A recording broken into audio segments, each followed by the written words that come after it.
నమస్తే welcome to prime nine desk analysis నేను మీ బ్రహ్మనాయుడు నిన్న మొన్నటి వరకు వైఎస్ షర్మిలని పొగిడిన ఆ నోళ్ళు ఈరోజు ఆ మీద దుమ్మెత్తిపోస్తూ ఉన్నాయి.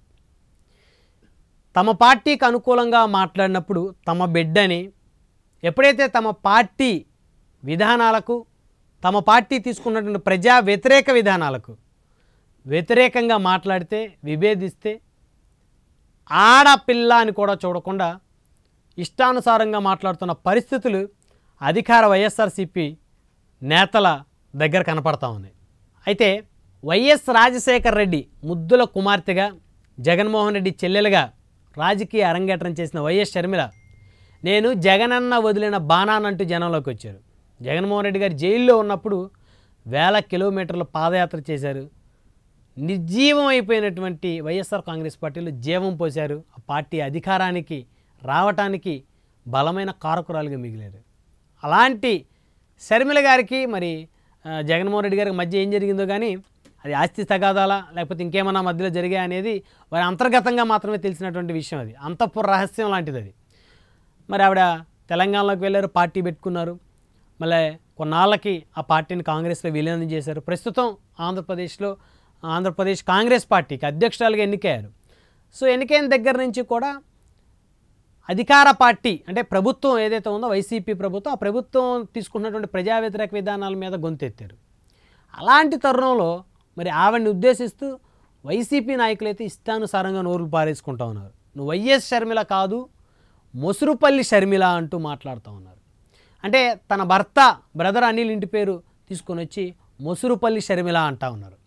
అంటే తమ పార్టీలో ఉన్నప్పుడు వైఎస్ షర్మిల, ఎప్పుడైతే తమ నాయకుడి యొక్క లోపాలను ప్రశ్నించారో అప్పుడు మొసురుపల్లి షర్మిల అనేటువంటి విధంగా వైకాపా నేతలు మాట్లాడటం అయితే ఖచ్చితంగా వైఎస్ఆర్ కాంగ్రెస్ పార్టీకి డ్యామేజ్ అని చెప్పుకోవచ్చు. ఎందుకంటే అధికారమే పరమావధిగా భావించేటువంటి కొన్ని వర్గాలు, అందులోని ప్రత్యేకించి కొంతమంది వ్యక్తులు అధికారం కోసం తన మన భేదం లేకుండా ఏది చేయడానికైనా సిద్ధపడతారనేటువంటి ఒక భావన ఈరోజు ప్రజల్లో కలుగుతూ ఉంది.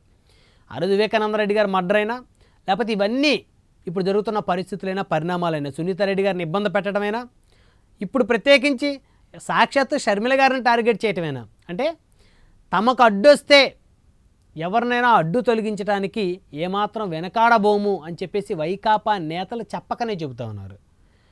వైఎస్ఆర్ ముద్దుల కుమార్తె షర్మిలని మొసురుపల్లి షర్మిల అని, ఇంకా ప్రత్యేకించి నువ్వు షర్మిలారెడ్డి కాదు షర్మిలా శాస్త్రి అంటూ ఆవిడని ఇష్టానుసారంగా మాట్లాడుతున్నటువంటి పరిస్థితులు కనపడతా ఉన్నాయి. ఇవన్నీ కూడా జగన్మోహన్ రెడ్డి గారికి ఖచ్చితంగా ఒక బలమైనటువంటి మైనస్ అని నేను చెప్పుకోవచ్చు. ఎందుకంటే ఇవి కనుక రానున్న రోజుల్లో ఆగకపోతే, ఈ ప్రచారాలు ఈ పురాణాలు ఈ బూతు పురాణాలు ఆగకపోతే ఖచ్చితంగా వైకాపా ఓటమినైతే ఎవరు ఆపలేరు అనేటువంటిది రాజకీయ విశ్లేషకులకు అభిప్రాయం. మరి గతంలో కూడా తెలుగుదేశం పార్టీ అనేక సందర్భాల్లో ప్రశ్నించింది వైఎస్ షర్మిల గారి వ్యక్తిగత విషయాలు. ఆవిడ్ని ఒక సినీ హీరోకి అంటగట్టి మాట్లాడినటువంటి ఆ పరిస్థితులు ఏతోనే అది వైసీపీ సోషల్ మీడియానే చేసింది అని చెప్పేసి టీడీపీ గతంలో మాట్లాడింది అనేక సందర్భాల్లో. ఇప్పుడు వైసీపీ సోషల్ మీడియా షర్మిల గారి మీద చేస్తున్నటువంటి ఆ ప్రచారాలని ఏవైతే ఉన్నాయో అవన్నీ చూస్తూ ఉంటే గతంలో ఆవిడికి ఒక సినీ హీరోకి అక్రమ సంబంధాన్ని అంటకట్టినటువంటి వ్యక్తులు ఖచ్చితంగా వైసీపీ సోషల్ మీడియా వ్యక్తులే అని చెప్పేసి టీడీపీ గతంలో చేసిన ప్రచారానికైతే ఇప్పుడు దానికి ఒక బలాన్ని చేకూర్చేటువంటి పరిస్థితిగా కనపడింది. ఇప్పటికైనా సరే షర్మిల గారిని టార్గెట్ చేయకుండా కేవలం తెలుగుదేశం జనసేన మాత్రమే వైసీపీ కనుక టార్గెట్ చేస్తే ఖచ్చితంగా రానున్న రోజుల్లో వైకాపాకి మళ్ళీ ప్రజలు వారికి ఒక అవకాశం ఇచ్చేటువంటి పరిస్థితులు కూడా చాలా స్పష్టంగా ఉంటాయి. అంతేగాని అధికారం కోసం బాబాయ్ అయినా తల్లి అయినా చెల్లి అయినా ఎవరైనా ఒక్కటే వారి మీద ఏ విమర్శలు చేయడానికైనా వెనకాడడం అనే రీతిలో కనుక ఉంటే అది వారి మానసిక ఉన్మాదానికి దారి తీస్తుంది అని అయితే ప్రజలు అర్థం చేసుకున్నటువంటి పరిస్థితి ఉంటుంది.